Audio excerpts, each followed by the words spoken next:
Hola, ¿qué tal? Bienvenidos a su programa Conexiones entre Tejiendo Culturas y Saberes. Yo soy Verónica Trujillo y me da mucho gusto acompañarles. Hola, ¿qué tal, Vero, auditorio? Muchas gracias por acompañarnos. El día de hoy estaremos platicando acerca de las extensiones del buen vivir en el pensamiento aymara y maya tojolabal. Para ello contaremos con la presencia de la doctora Lucía de Luna Ramírez, quien es profesora de la Facultad de Filosofía en la Universidad Nacional Autónoma de México. Además, estaremos escuchando alternativas del buen vivir, conciencia universitaria intercultural, luces y sombras, y el semanario de la Universidad Intercultural del Estado de México, así como también a Tanis Huerta y su sección dedicada al capoeira. Quédense con nosotros, esto es Conexiones, ya comenzamos.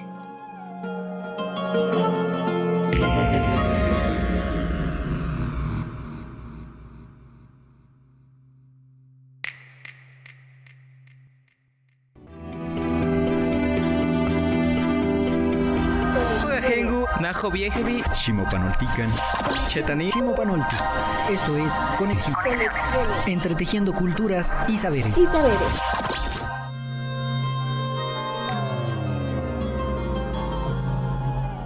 Pues bienvenidos, qué gusto acompañarnos esta vez en Conexiones. Como decíamos hace un rato, Vero, estaremos platicando de una arista más de esta perspectiva del buen vivir que se nos hereda a partir de los pueblos milenarios del continente americano. El día de hoy estaremos dedicándole un tiempo particularmente al buen vivir desde la concepción aymara, un pueblo sudamericano milenario, y también del maya, pero en su vertiente tojolabal. Así es, Edwin, y es importante resaltar que la concepción del buen vivir, más que un concepto, es una práctica, es una forma de vida, o más bien son unas formas de vida particulares de muchos pueblos originarios, pero que también se extiende hoy en día a lo largo de muchas latitudes de este mundo. Entonces vamos a comprender algunos de los principios fundamentales que tiene esta forma de vida y, ¿por qué no?, también escuchar algunos de los consejos para poderlos aplicar en nuestra propia existencia.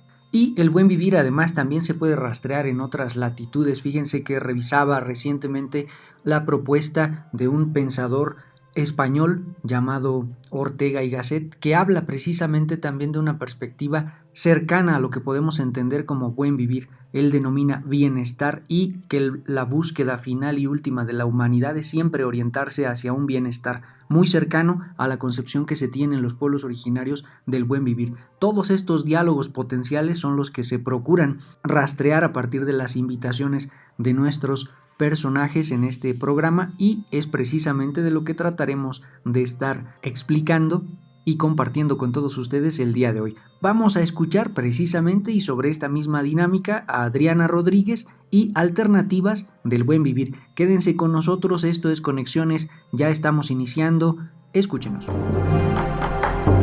Alternativas del buen vivir.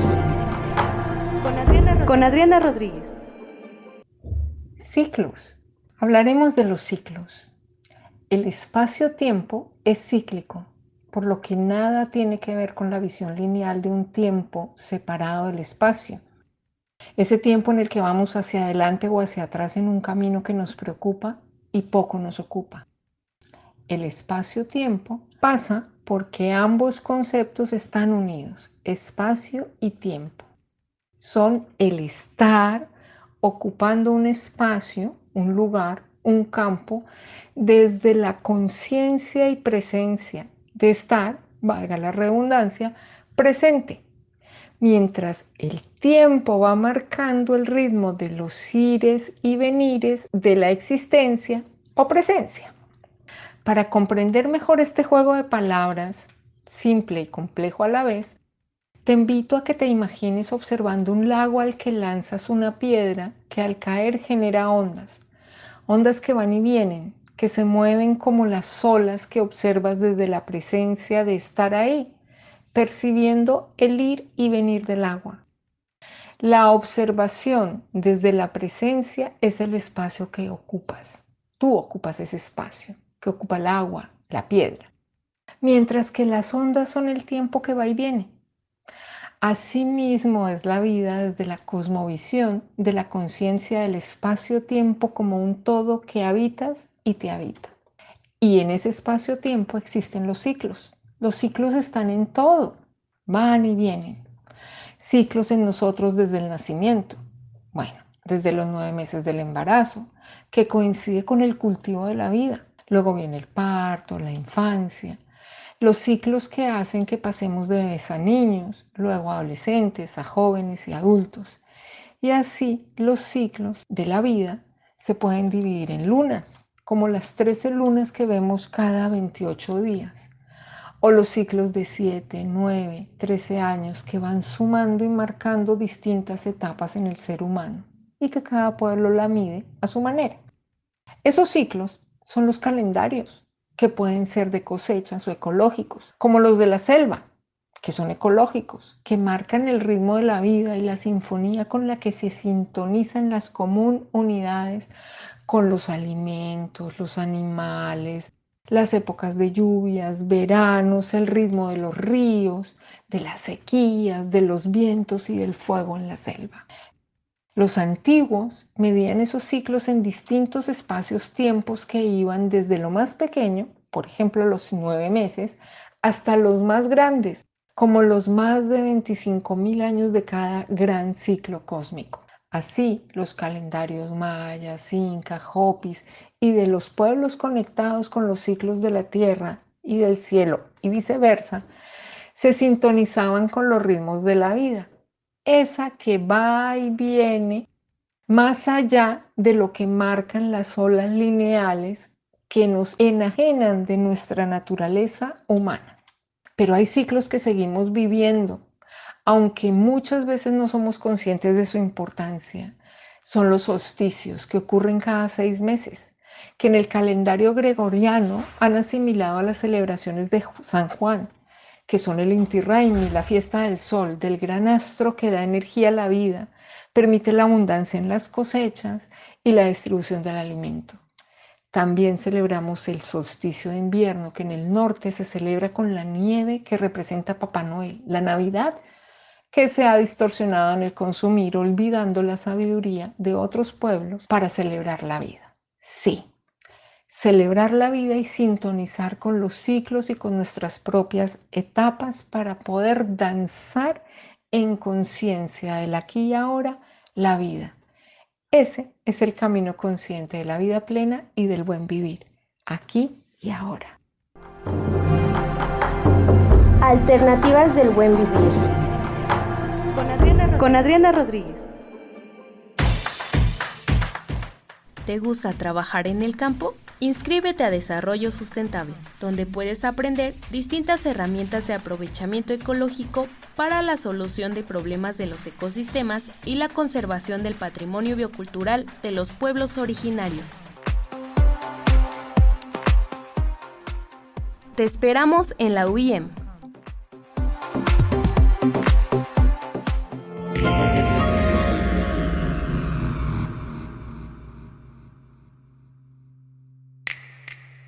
Pues muchas gracias por continuar en Conexiones.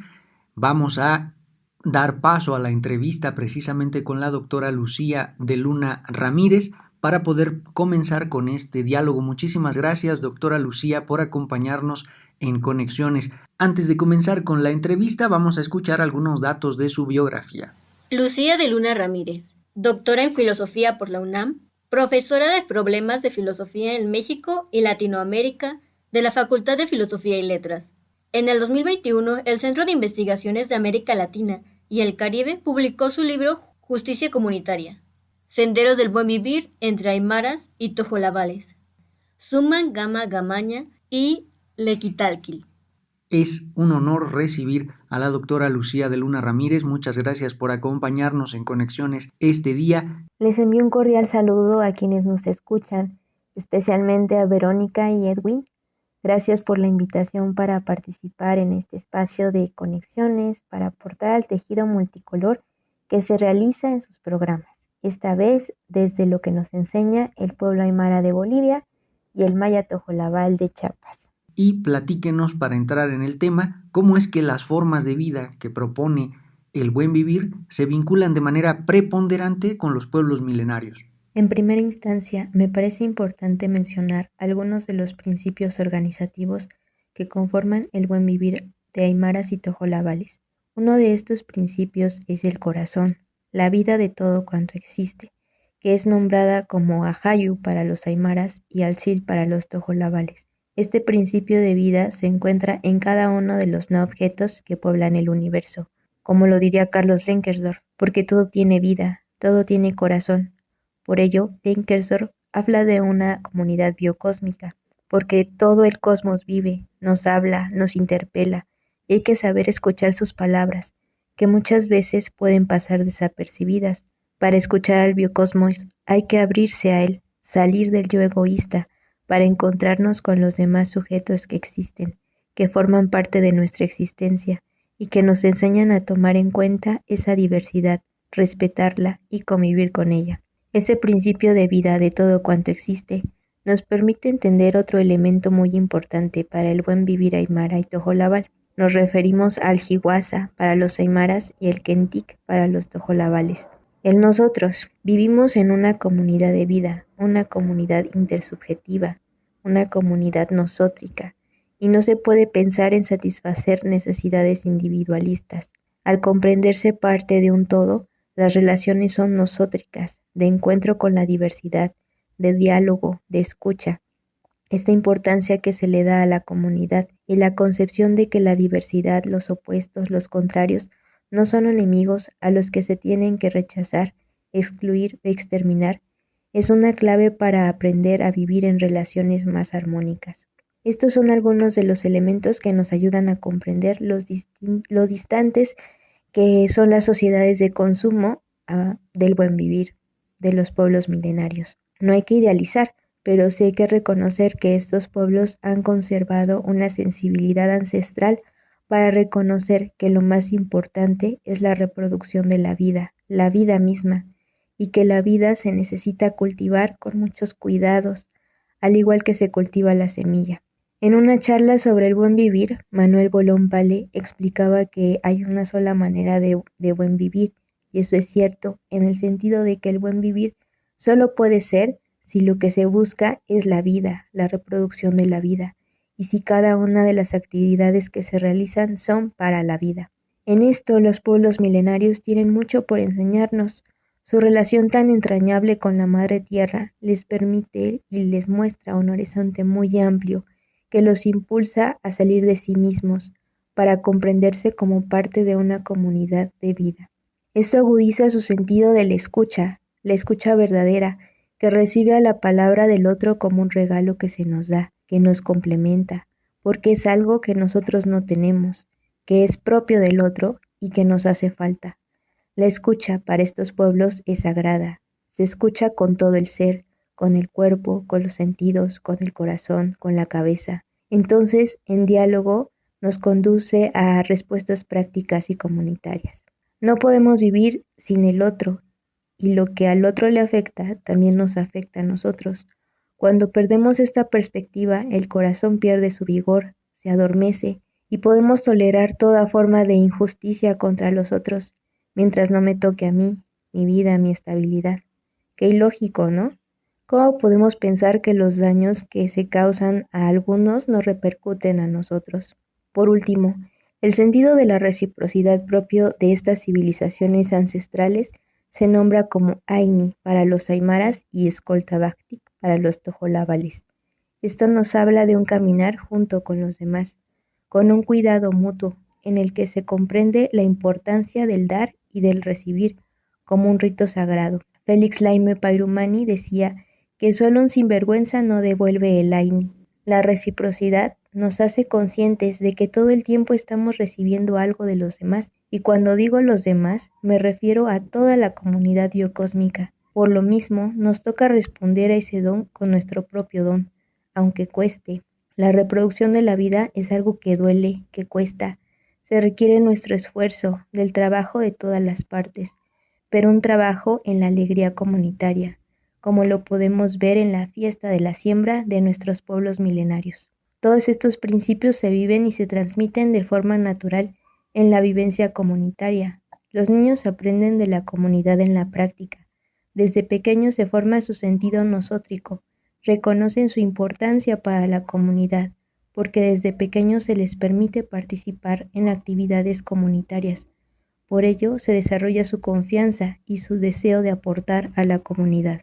Sin lugar a dudas, como decíamos, la perspectiva, el modo de vivencia, la disposición hacia el existir derivada de las cosmoconvivencias de los pueblos originarios es fundamental porque precisamente resalta en ella la procuración de la existencia, las relaciones armónicas con el entorno, y esto no quiere decir que estemos romantizando la perspectiva de habitabilidad que se deriva de las formas de vida de los pueblos originarios, sino que tratamos de recuperar y de resaltar cómo desde esas perspectivas se procura la vida y se procuran las relaciones armónicas, se orienta la relación social hacia una forma de convivencia sana con el entorno, y cuando decimos entorno nos referimos a la totalidad de las cosas sintientes y vivientes que hay por lo menos en este planeta, en esta madre tierra. Quédense con nosotros porque seguimos dialogando con la doctora Lucía de Luna Ramírez acerca de las extensiones del buen vivir en el pensamiento aymara y tojolabal. Esto es Conexiones, ya regresamos. Esta es una producción radiofónica del programa Los Colores de la Voz de la Universidad Intercultural de Chiapas.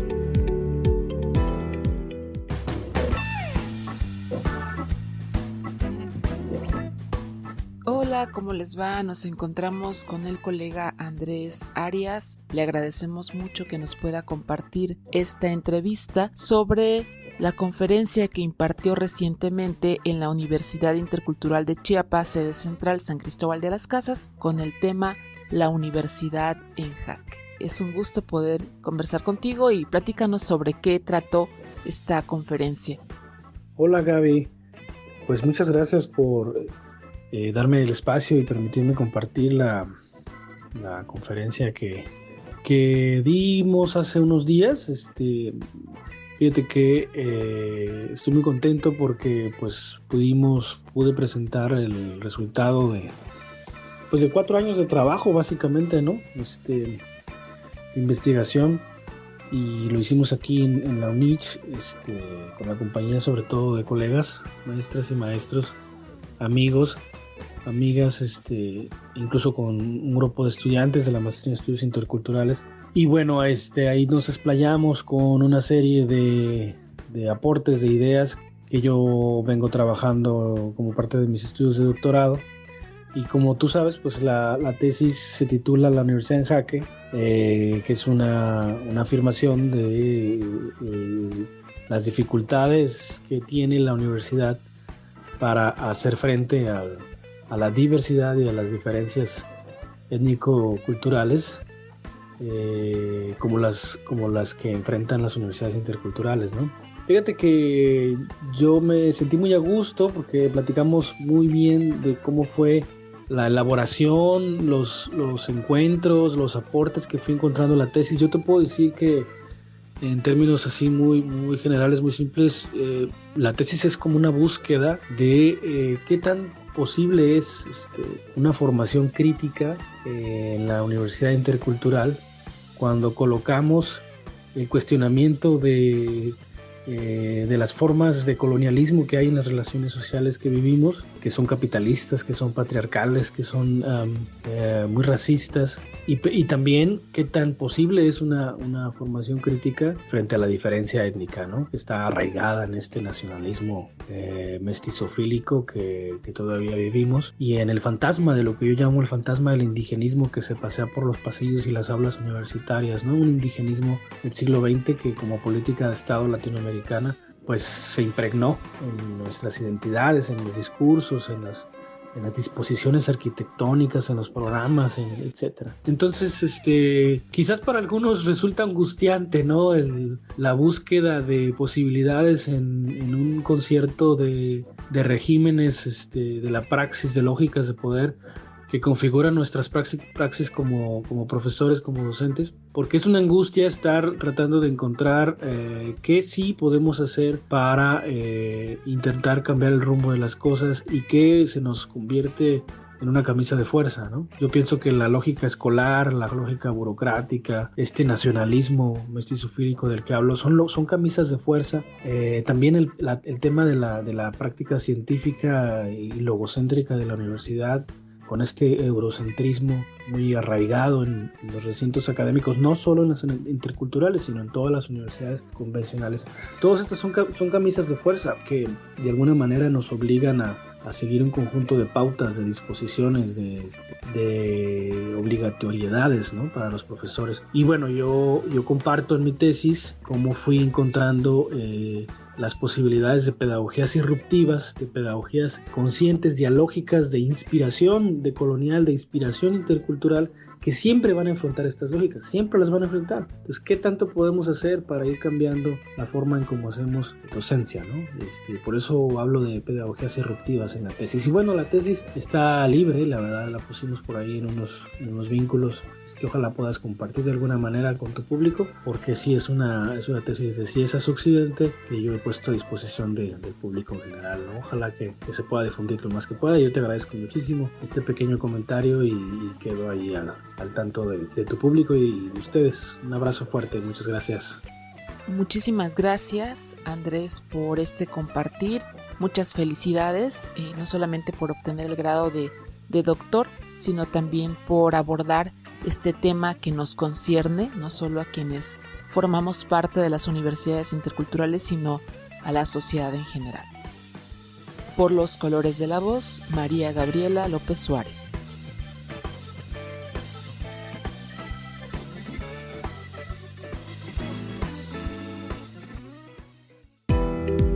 Esta es una producción radiofónica del programa Los Colores de la Voz de la Universidad Intercultural de Chiapas. Pónganse en contacto con Conexiones al teléfono 712-123-5963. Continuamos.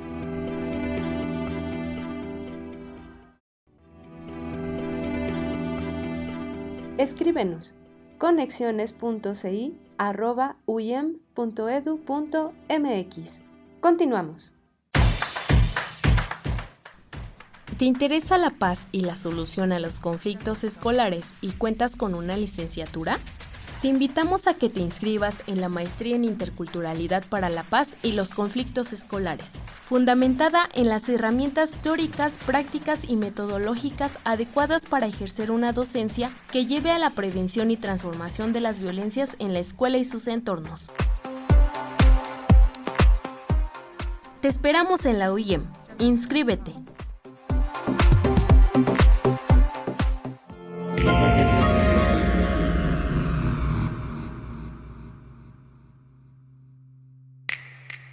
Muchas gracias por continuar en Conexiones y estamos platicando con la doctora Lucía de Luna Ramírez acerca de las extensiones del buen vivir en el pensamiento aymara y maya tojolabal. Doctora, queremos saber cómo se articulan los principios del buen vivir con la vida cotidiana actual. Uno de los principios del buen vivir es el trabajo comunitario, jaima para los aymaras y comonatel para los tojolabales. Se trata de la integración de los esfuerzos individuales para un bien comunitario. Los frutos de ese trabajo son compartidos. Puede ser en la siembra o en trabajos de construcción o reparación en los espacios de uso público y en general cualquier servicio en el que aportan todos los miembros de la comunidad. Actualmente, ante la incursión de diversas religiones en las comunidades, un trabajo de este tipo podría parecer difícil de realizar, pero han sabido sobrellevar esas diferencias de forma creativa. Por ejemplo, convocando a los trabajos comunitarios en los días en los que les es posible a todos, sin que altere sus costumbres religiosas.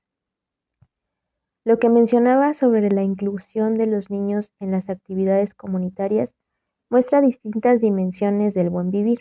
Por ejemplo, cuando van a trabajar la tierra, es común que lleven a los niños, aunque sean pequeños.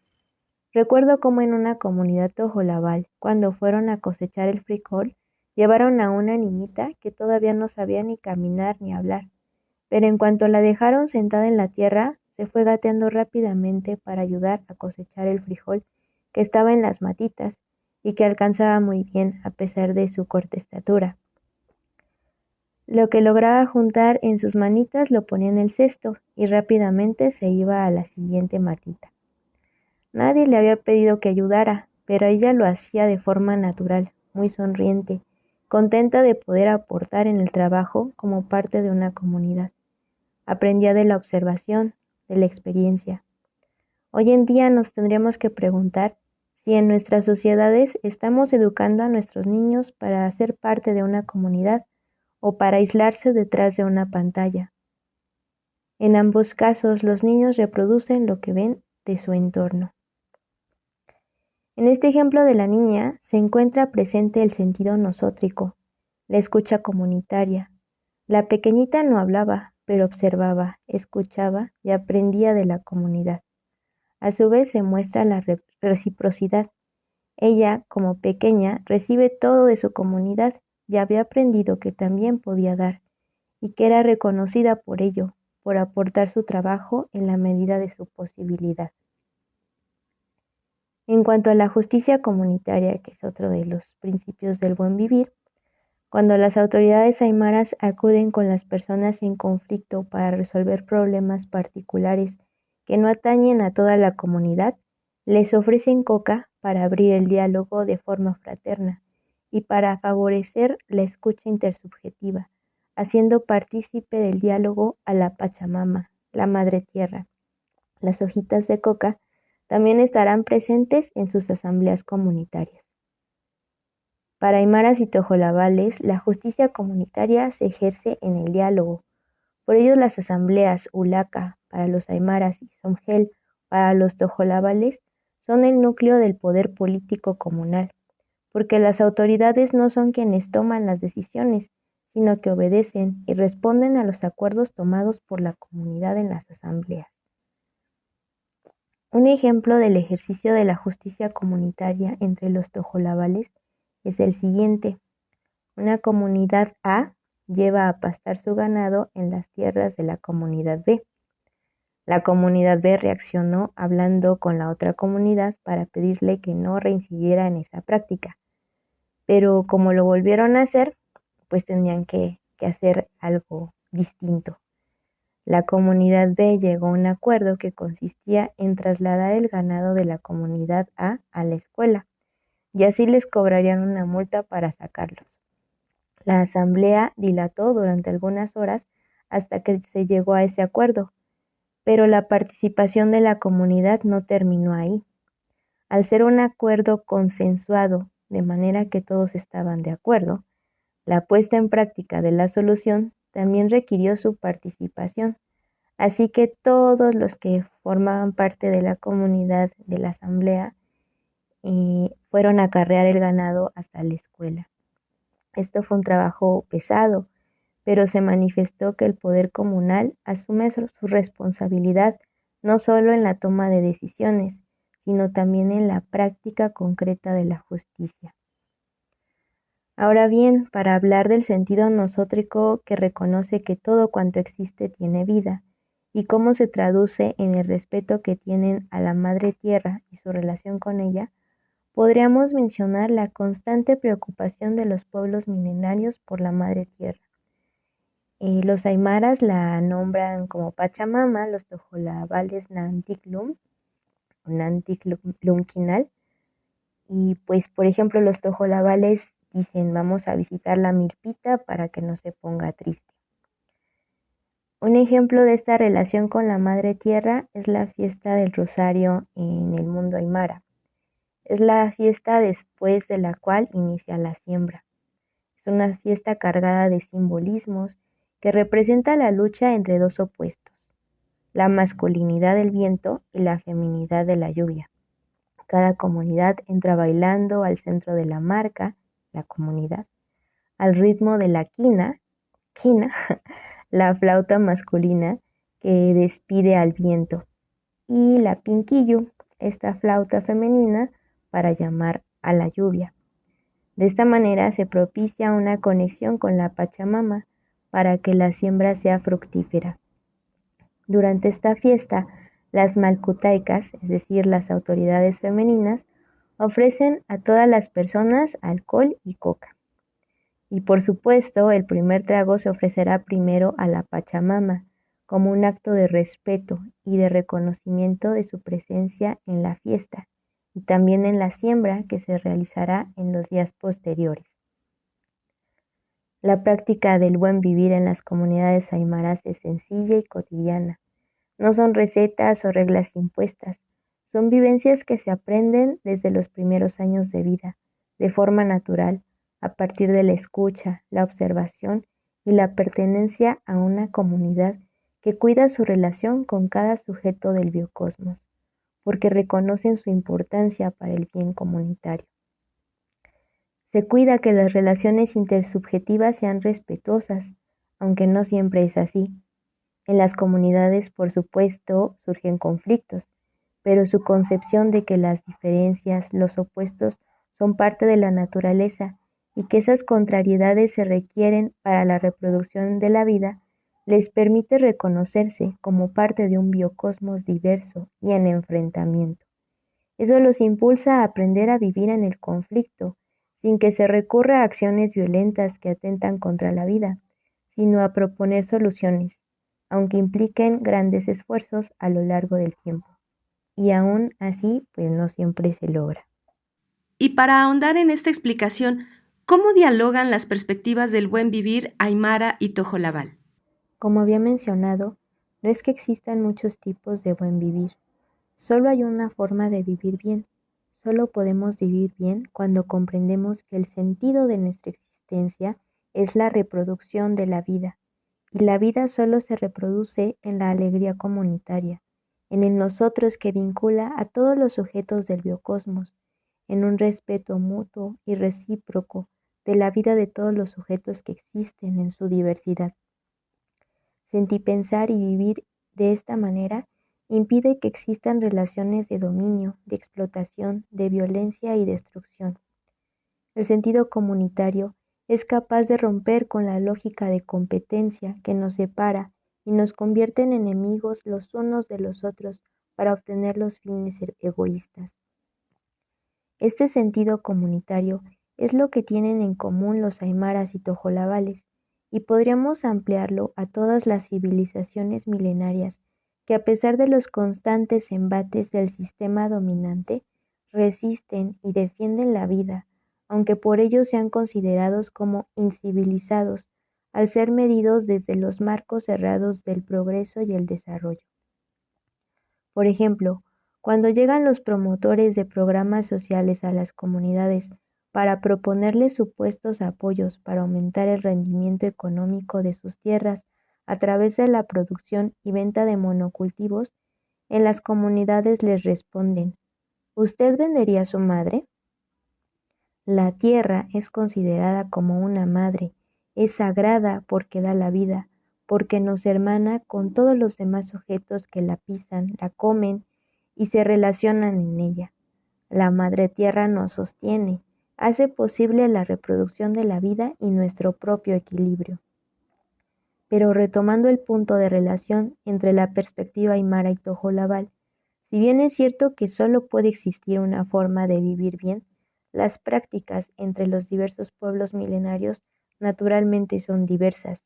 No obstante, insistimos en que tienen en común el respeto a la vida en sus diversas expresiones.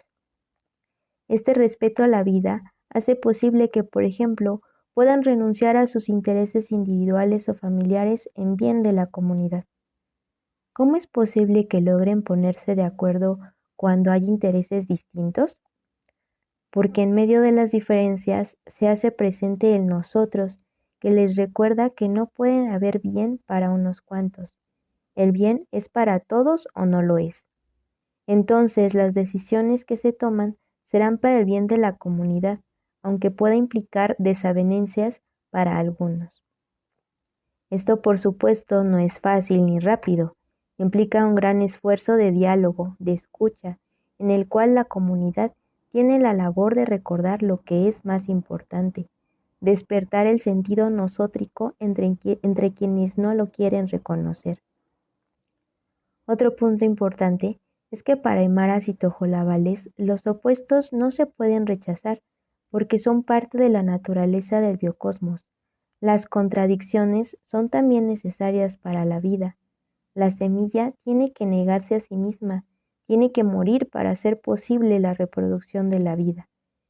Esta lógica nos muestra que no puede existir una sola respuesta, sino que hay diversidad de alternativas y no se pueden rechazar por ser extrañas o incomprensibles.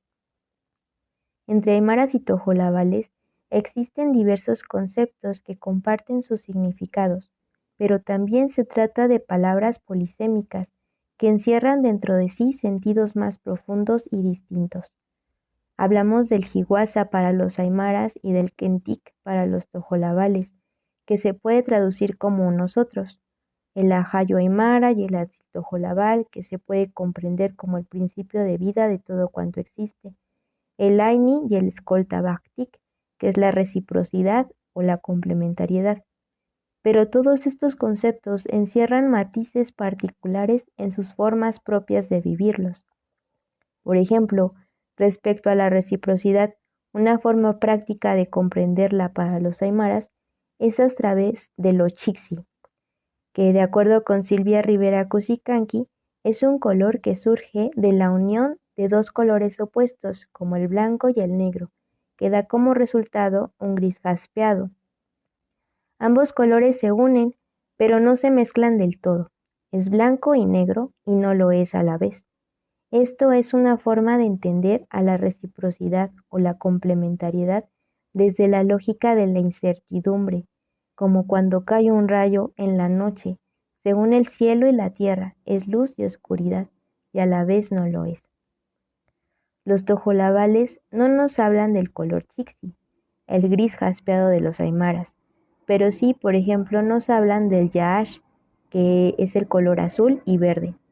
Ellos no ven dos colores distintos, sino unidos, o por ejemplo, también está el verbo abí, que es el de escuchar y que también se traduce como percibir o saborear. Como vemos, son palabras distintas que responden a sus horizontes, geografías y percepciones propias. No obstante, lo que se comparte es la concepción de la relación entre opuestos como elemento natural y necesario para la vida. Las prácticas podrán ser distintas. Por ejemplo, para los aymaras en el trabajo comunitario, las siembras serán las mujeres quienes ponen la papa, la semilla, mientras que los hombres aran la tierra. Por otro lado, en la siembra tojolabal, las mujeres y los hombres caminan juntos en un mismo ritmo, haciendo los surcos al mismo nivel, uno detrás del otro y poniendo la semilla. Como se observa, las prácticas pueden ser distintas, pero se trata del mismo sentido nosótrico, de respeto a la vida, de escucha, de trabajo comunitario, de reciprocidad y de complementariedad con los opuestos. Bien, pues de alguna manera pensar en las dinámicas que plantea el buen vivir desde la forma o las formas de vida de los pueblos milenarios, pueblos originarios también como se conoce aquí en México, nos da un panorama amplio para poder reconocer y también replantear, digamos, algunas conexiones, algunos vínculos que hoy en día tenemos con el entorno, con lo que nos rodea. Y esta manera de vivir nos hace también reconocer en diferentes dimensiones prácticas dialógicas, prácticas también armónicas con los demás sujetos con los que convivimos, pero también con el entorno en sí mismo, las plantas, los animales, la naturaleza y, ¿por qué no?, también la dimensión de lo divino, la dimensión de lo sagrado, un aspecto fundamental que desde hace ya mucho tiempo la ciencia cartesiana nos ha implicado una separación, pero que hoy en día es importante reconocer y replantearnos en esa relación. Vamos a seguir dialogando con la doctora Lucía de Luna, vamos a un corte primero y regresamos. Luces y sombras. Reflexiones sobre arquitectura y urbanismo. Con Benjamín Bernal. El elefante es el símbolo nacional de Tailandia, país famoso por su antigua cultura de domesticación de estos paquidermos, que aún hoy en día se utilizan como medio de transporte. Antiguamente, su impresionante fuerza se usaba para hacer funcionar molinos y máquinas, inclusive fueron usados con propósitos bélicos. Se estima que en la actualidad podrían existir hasta 4.000 elefantes en este país. Siam era el antiguo nombre del reino que dio origen a la actual Tailandia. En este reino, el elefante era considerado un animal sagrado y merecedor de veneración. Por ley, cuando se llegaba a dar el extraño nacimiento de un elefante albino, es decir, un elefante que carece de pigmento en la piel y pelo, este debía de ser entregado como un regalo al rey de Siam. Nunca fue sencilla, y mucho menos barata, la tarea de mantener vivo a un elefante blanco. Por su carácter sagrado, estos animales no podían ser usados para el trabajo, y por lo delicado de su condición física, requieren de cuidados extraordinarios. Esto fue usado de manera ingeniosa por los reyes de Siam para arruinar a sus enemigos políticos. Si el rey quería aplastar a algún adversario, le regalaba uno de sus elefantes blancos. Este era un jaque mate a la economía del rival. La mantención de estos elefantes significaba la ruina económica hasta para los más poderosos. De aquí el origen de la expresión elefante blanco, que hoy se usa para denominar proyectos u objetos inútiles y caros, que no tienen una forma de sustentarse económicamente y que necesitan ser subsidiados de manera externa para seguir con vida. México está muy lejos de Tailandia, pero está tan lleno de elefantes blancos que es necesario señalarlos, cuestionarlos y hacer lo posible para que no existan más. El pasado 15 de septiembre de 2022 se festejó como un verdadero logro nacional el inicio de las operaciones del tren interurbano México-Toluca, y hasta nombre tiene, el Insurgente. Hoy, el Insurgente no lleva gente, luce vacío, consume energía, genera gastos de mantenimiento y se perfila para ser el elefante blanco más grande que se haya construido en el Estado de México. Este fallido proyecto de tren está lleno de inconsistencias y errores de planeación, inversión, ecológicos, técnicos y hasta jurídicos. Es muy fácil atacar y destruir cualquier argumento que pretenda dar el visto bueno sobre este tema. A 10 metros de altura sobre el nivel de la calle, va y viene el tren Insurgente vacío, limpio, puntual, de primer mundo, con un dulce sonido que anuncia la siguiente parada, mientras, abajo, en la calle, el sistema de transporte público concesionado es caro, sin orden, de pésima calidad, con autobuses deteriorados y muy, muy peligroso. El robo con violencia en el transporte público y las muertes causadas por la negligencia de sus conductores posiblemente son lo más trágico y alarmante de esto. Todo el dinero que ya nos costó y nos va a seguir costando mantener vivo a este tren pudo haberse invertido de manera directa en el mejoramiento de la red de transporte público existente y se habría beneficiado inmediatamente a la población. En fin, la única forma que tenemos para evitar que México se siga llenando de elefantes blancos es asegurarnos que las decisiones sobre infraestructura nacional se tomen por parte de especialistas en urbanismo y no por caprichos políticos. Luces y sombras. Reflexiones sobre arquitectura y urbanismo. Con Benjamín Bernat.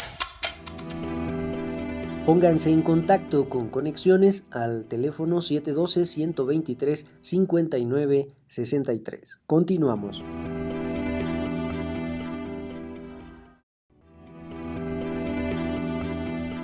Escríbenos conexiones.ci@uyem.edu.mx. Continuamos. En la licenciatura en Arte y Diseño podrás encontrar talleres de dibujo natural, de técnicas secas y húmedas, joyería, escultura, estudio de los signos culturales, historia del arte y el diseño prehispánico, con el fin de revalorar y fortalecer las múltiples manifestaciones artísticas de los pueblos originarios. Inscríbete en la UIEM. Semanario de la Universidad Intercultural del Estado de México.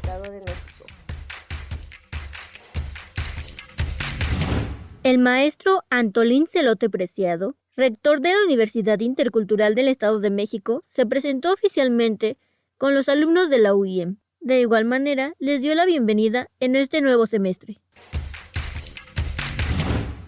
El 3 de febrero de 2024 se llevó a cabo la primera feria de intercambio de semillas en el comedor comunitario a un costado de la iglesia municipal de Tlacotepec Plumas, Oaxaca. Se realizó un conversatorio, donde algunas de las cuestiones a discutir fueron ¿qué siembra y por qué? ¿Por qué es importante conservar las semillas? ¿Y cuáles son las alternativas del maíz nativo? donde distintos integrantes de la comunidad compartieron la manera en la que cultivan sus semillas, cómo las protegen y por qué consideran que son importantes para reforzar la identidad de la comunidad.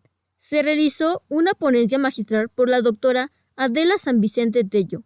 Del mismo modo, se realizó la presentación del libro Cuidando nuestras semillas, experiencias campesinas en la conservación, defensa y protección del maíz nativo. Para finalizar el evento, se realizó un intercambio de semillas de distintas especies.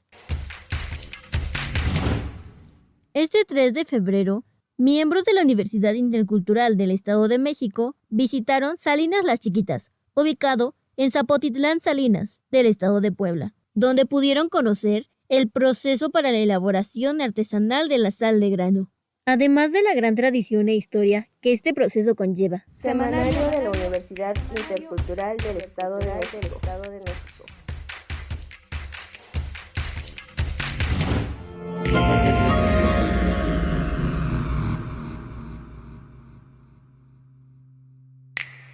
Muchas gracias por seguir en Conexiones. Estamos platicando acerca de las extensiones del buen vivir en el pensamiento aymara y maya tojolabal. Y estamos dialogando con la doctora Lucía de Luna Ramírez. Para continuar con esta charla, doctora, platíquenos cómo se puede aspirar al buen vivir dentro de los entornos urbano-modernos. Primeramente, me gustaría explicar los conceptos que emplean los tojolabales y aymaras para referirse al buen vivir. Simón Yampara, desde la perspectiva aymara, habla del suman kama kamaña. Suma es lo bueno, lo armonioso, que surge de la unión de opuestos. El sufijo n del suman incluye a los demás sujetos. El kama es el tiempo-espacio del ser donde convive con los diversos mundos, y el kamaña es la vida. Yampara lo nombra como el lugar de existir hacia afuera, lo cual nos muestra la idea de salir de nosotros mismos hacia el encuentro de los otros. Por eso el suman kama kamaña es vivir en armonía con los diversos mundos. Por su parte, el equilaltic tojolabal tiene como raíz lec, que se traduce como lo bueno, con el prefijo j y el sufijo tic se refiere a nosotros, el bien para nosotros. A su vez está acompañado por el sufijo il, que determina. Por eso es un bien que se alcanza junto a los demás. Este sentido incluyente se enfatiza con el sufijo generalizador al, de manera que el buen vivir no es solo para los seres humanos, sino para todos los miembros del biocosmos. Entonces, ¿cómo podemos vivir bien en nuestros entornos urbanos modernos si no aceptamos las diferencias?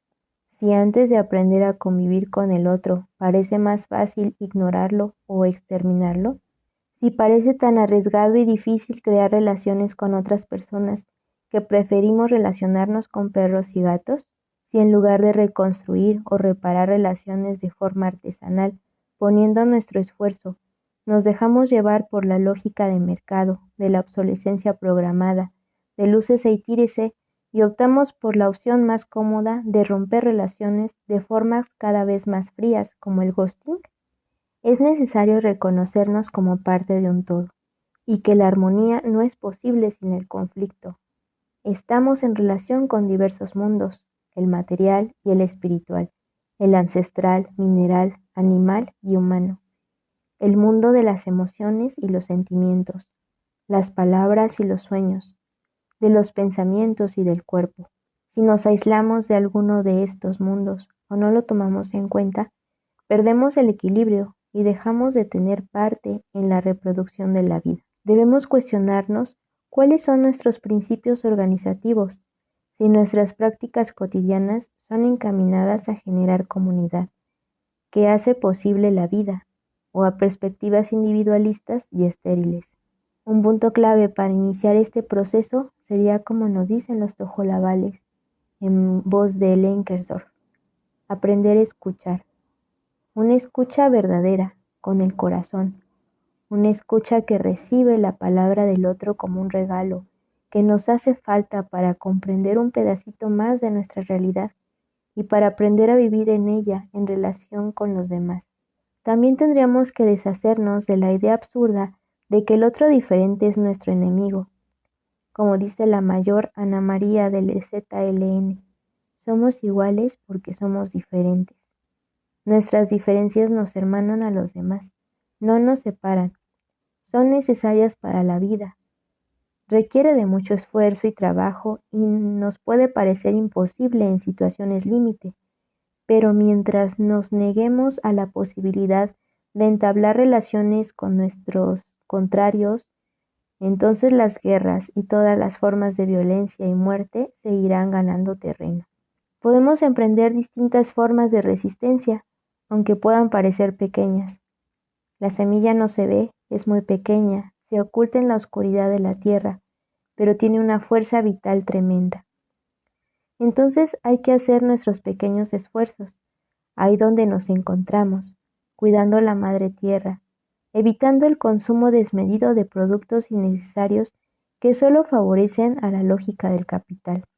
Hay que preguntarnos si realmente lo necesitamos.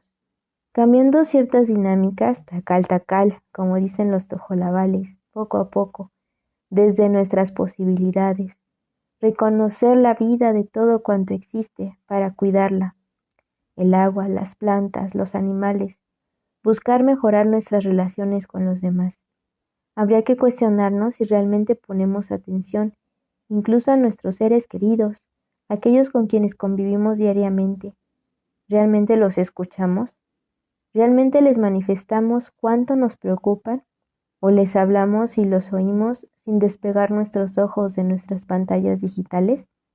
También tendríamos que cuestionarnos nuestra relación con el tiempo-espacio, aprender a hacer un alto para vivir nuestro presente y darnos el espacio-tiempo para un encuentro verdadero, significativo con los demás sujetos que nos rodean, sin perder de vista el pasado y sin las prisas de querer adivinar el futuro para poseerlo y dominarlo. Hay mucho por aprender. Fuimos educados de una manera muy distinta a los pueblos milenarios. Desde pequeños nos enseñaron a desvincularnos, a tener miedo de los demás. Por eso tenemos que reeducarnos, pero para eso primero tenemos que escuchar nuestro corazón, despertar nuestra conciencia, y una vez que identificamos lo que tenemos que corregir, tener una gran fuerza de voluntad, iniciar el trabajo en comunidad, porque no lo podemos hacer solos y no desanimarnos con los primeros fracasos. Para vivir bien no hay recetas, pero sí tenemos que reconocer que no hay vivir bien sin escucha, sin comunidad, sin el respeto a la vida diversa que nos envuelve y de la que somos parte, aunque no siempre lo reconozcamos.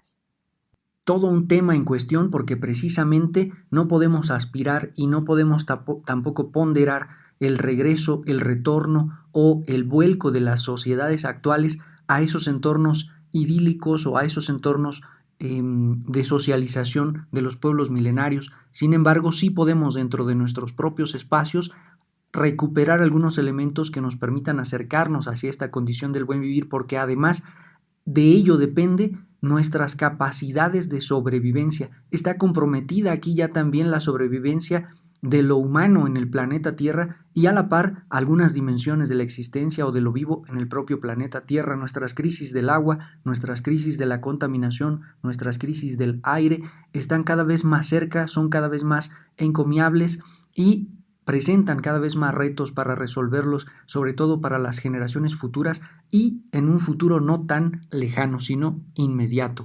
Así que habrá mucho que recuperar, reconocer de estas perspectivas. Muchísimas gracias por habernos acompañado, doctora.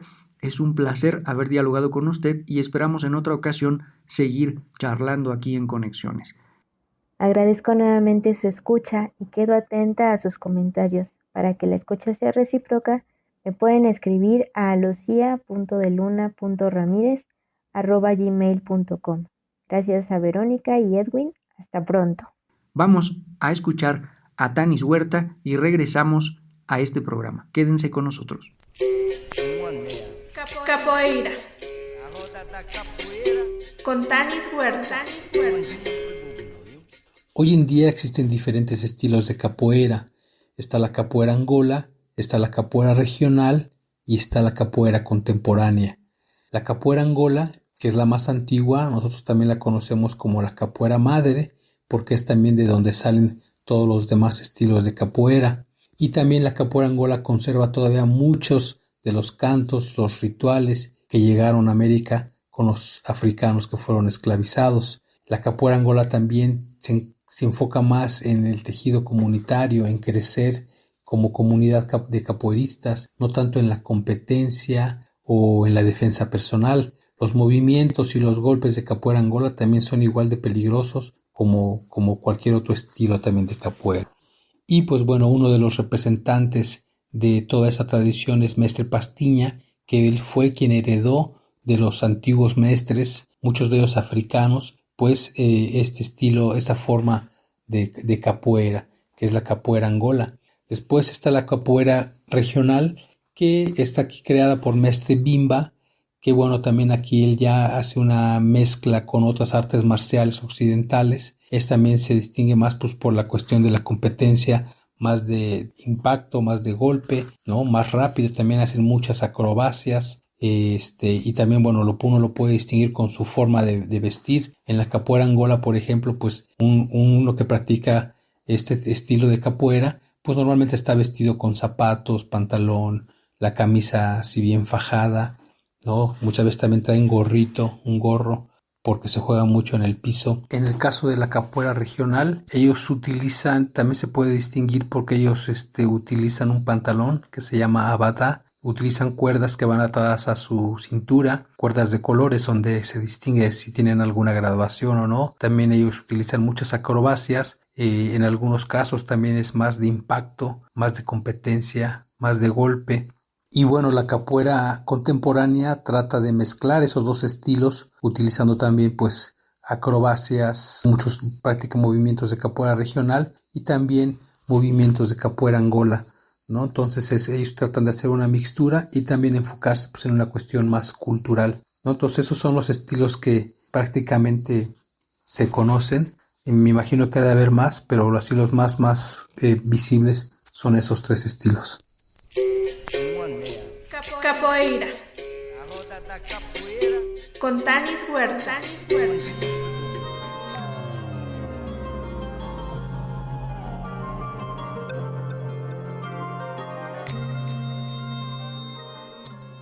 Pues muchísimas gracias, auditorio, por habernos acompañado en el programa del día de hoy. Y esperemos que todo lo que se ha reflexionado, todo lo que hemos podido dialogar a propósito de estas perspectivas del buen vivir, haga resonancia en su quehacer cotidiano, que de alguna manera alguna de las dimensiones de las que se habló durante el programa pueda tener un marco de aplicación, pueda tener un margen de apropiación para precisamente ponderar una mejor manera de relacionarnos con nuestro entorno. Cualquier cosa que podamos realizar, cualquier cosa que podamos recuperar y en la que se propicie, en la que se procure una mejor relación con el entorno de lo vivo, es encomiable ver. Así es, Edwin, y pensar justamente en esas relaciones o conexiones nos da la oportunidad de reconocer muchas cosas, entre ellas prácticas propias de la comunidad, prácticas propias de la familia, de la propia cultura incluso. ¿Cuál? Pues las múltiples culturas que existen en el país, en el continente, en el mundo. Eso es fundamental recalcar, porque vivimos, tal parece, bajo la idea de la existencia de una cultura única, dominante, hegemónica, y no es cierto.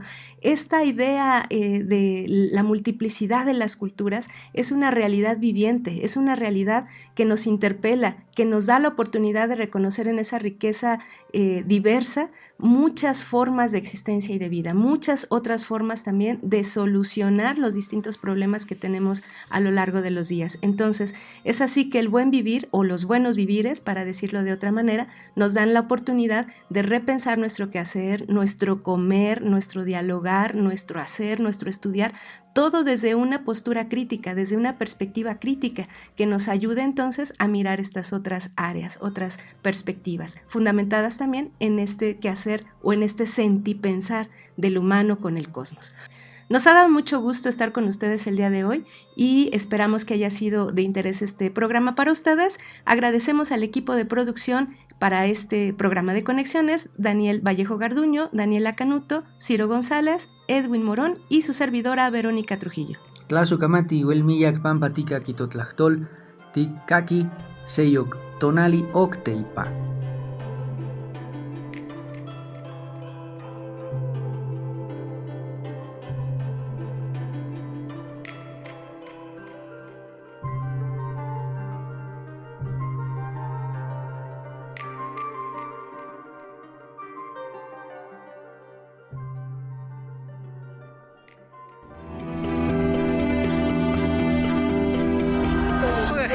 Najo viejevi, shimopanoltican. Chetani, shimopanolti. Esto es Conexión.